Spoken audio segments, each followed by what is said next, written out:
It's your tech girl Mary and welcome back to our YouTube channel. So for today, it's actually very special dahil ito yung isa sa mga smartphones na inaabangan kong ma-review talaga sa ating channel. We will be talking about the newest flagship phone from Xiaomi, which is their Xiaomi 12S Ultra. By the way, full disclaimer lang, no? Yung unit na meron ako is the China ROM and this is not yet the global version. So, I'm not sure if magkakaroon din tayo in the future. If you remember the Xiaomi 12 Ultra na feature din natin sa ating channel, talaga namang nagustuhan ko yung device na yon. And I was a bit expecting na 13 Ultra yung magiging parang naming natin, no? But apparently, we got a 12S. Also, what makes this device very interesting is, of course, their partnership with Leica. We all know that before, Leica had a partnership with Huawei, isang Chinese giant din, of course, very popular sa camera performance niya. The question is, okay din ba ang implementation nila ng Leica? Or is it just a gimmick para, of course, mas bilhin siya ng mga tao? Actually, for today's video, we will find out dahil this is more focused on its camera performance. Thus, the reason why yung title natin is a camera vlog test. By the way, for the unboxing, one thing I really like about their flagship phones is buong-buo pa din. What I mean is, you know, hindi siya mas manipis compared sa mga flagships ng iPhone or even ng Samsung. So, it means kumpleto pa rin siya.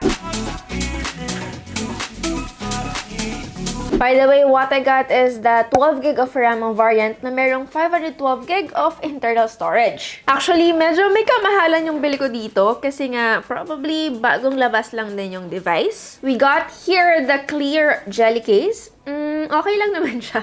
It's your typical jelly case. And of course, that's basically it. Isang paperwork lang na of course in Chinese. Ayun lang.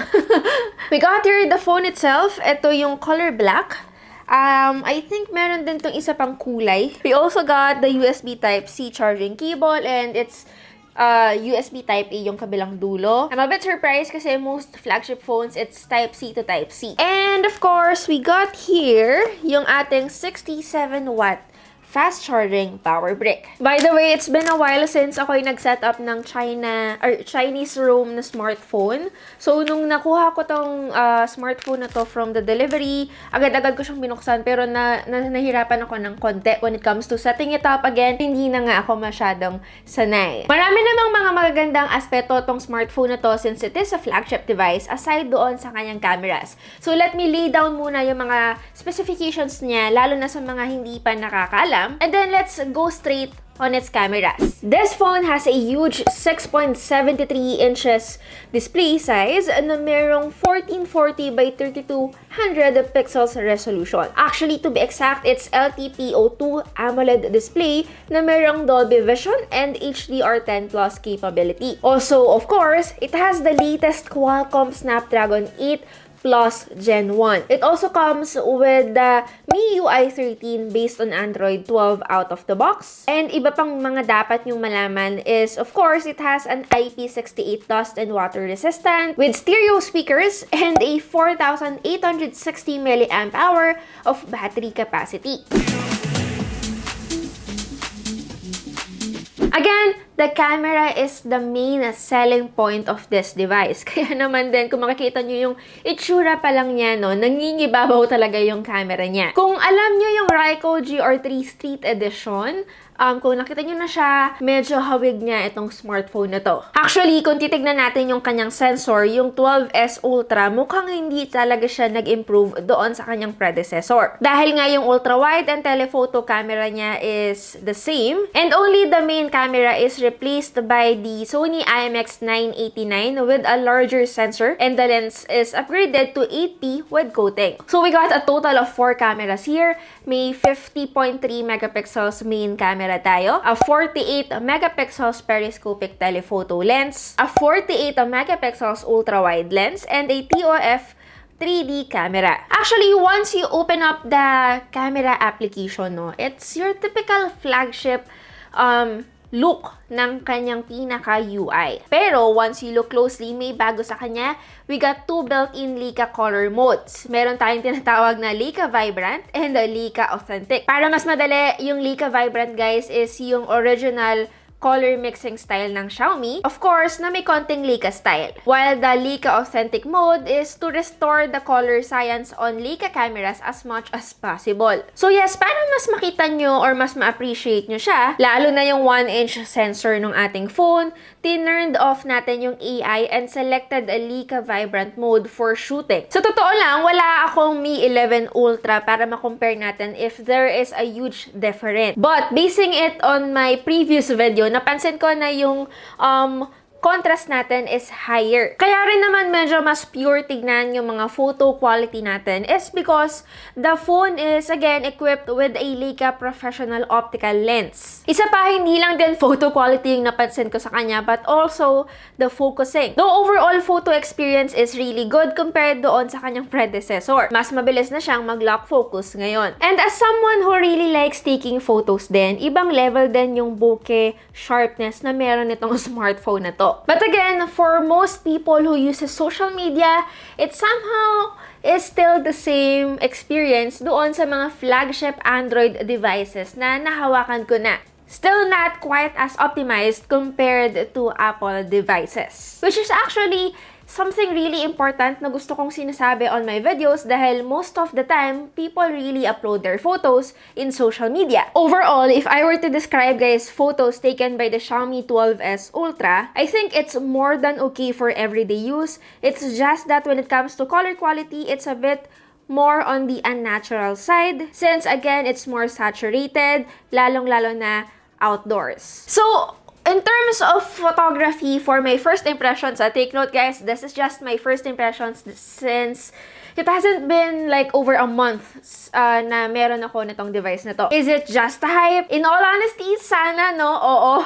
Kasi syempre para rin hindi na kayo mag-take ng effort to actually buy one dahil hindi naman siya ganun ka-accessible sa market. It is actually worth hyping up. The photo quality overall is just indeed one of the best I've seen sa market ngayon. Now, in terms of the video mode naman, somehow the same pa rin sa Xiaomi 11 Ultra. But the good news is, 3 lenses guys all support video recording up to 8K at 24 FPS. Not just this, it also supports Dolby Vision video recording, which is I think the very first Android phone that can do this. One thing I don't like about this phone, yes guys, kahit papano naman hindi naman din perfecto yung device meron pa rin akong cons na iilan. Unang-una, the front camera doesn't shoot 4K video recording. Partida 4K lang hinahanap ko, hindi 8K guys. So it's a bit of a downgrade. 1080p lang yung front camera niya and of course, most people still shoots videos, lalo na if they will upload this sa TikTok or even on Instagram. So yes, as someone who shoots higher resolution, katulad ko nga, big deal to sa akin. Somehow the same na in-offer ni Vivo X80 Pro. Napakagandang smartphone din nun. Powerful yung camera sa likod. Pero 1080p lang yung resolution ng front camera. Speaking of the front camera, no, something new to my eyes is yung mismong camera application natin. Meron siyang dalawang option when shooting selfies. Of course, we have the classic and textures. From the name itself, textures, you really get to see more of your, imperfections. Which is good kasi syempre mas natural tignan yung photos. But then again, if you wanna hide something, of course, sa mga selfies natin, tulad ko, I wouldn't really recommend textures. So if I were to put it guys, yung camera performance niya overall, hindi naman siya yung tipo ng, alam niyo na, level na matatalo niya yung mga SLR or even, expensive mirrorless camera. But again, it is a very reliable smartphone to use kung gusto nyo ng next level camera performance. Okay, so para mas may time tayo sa iba pang, of course, features ng Xiaomi 12S Ultra, ikakat ko na dito yung ating camera vlog test. Pasensya na if medyo bitin pa rin ito na, pero ang haba na. Pag-usapan natin yung design ng phone, which is a bit, different doon sa last nating nakita. Yung kulay na meron ako is black. Actually, meron din siyang green vegan leather. But when I saw that sa mga photos, it's more of a gray color. It's a really big device, okay guys? Ito yung tipo ng smartphone na hindi or mahirap gamitan ng isang kamay. It's 225 grams. So yes, medyo may kabigatan yung device. But, compared sa predecessor niya na Mi 11 Ultra, medyo mas magaang at mas maliit pa rin ito. By the way, wala kayong any choice if you want something that is not vegan leather dahil ito lang talaga yung meron tayo for the 12S Ultra. Actually, parang hindi nga siya medyo leather. For me, it feels like a rubber. So yes, medyo mas matigas or mas harder siya than your normal vegan leather. And just like any flagship phones, hindi po siya expandable via micro SD card, although you can put 2 nano SIM cards. Aside from this, katabi nito guys yung kanyang mic, USB Type-C port, and yung kanyang speaker grill. And on top, of course, we also have another speakers that is sound by Harman Kardon, and of course, the IR blaster and the main microphone. On the right, nandito lahat ng ating mga buttons like the volume rockers and the power button. Okay, display naman tayo. Alam nyo, when it comes to the display, totoo lang, no? Hindi masyadong, or wala masyadong bago. And it is still curved. Alam niyo naman yung feelings ko kapag curved display, hindi ko siya masyadong gusto. So yes, it will remain the same. Although, hindi siya ganon ka-extreme in terms of, the level of curvedness. May ganon bang word? Kung isa kaya sa mga nakapanood during their event or nung launch nitong phone na to, if I remember it clearly, no guys, sabi nila na this is the best display na ginamit or nagkaroon sila ever sa lahat ng Xiaomi devices. As of the moment na ginagamit ko yung device, somehow, it is kind of true. Maganda naman talaga yung display ng device. It's just that hindi ko pa masyadong masabi kung kasing ganda niya yung, of course, S22 Ultra or even the display that we got from the iPhone 13 Pro Max.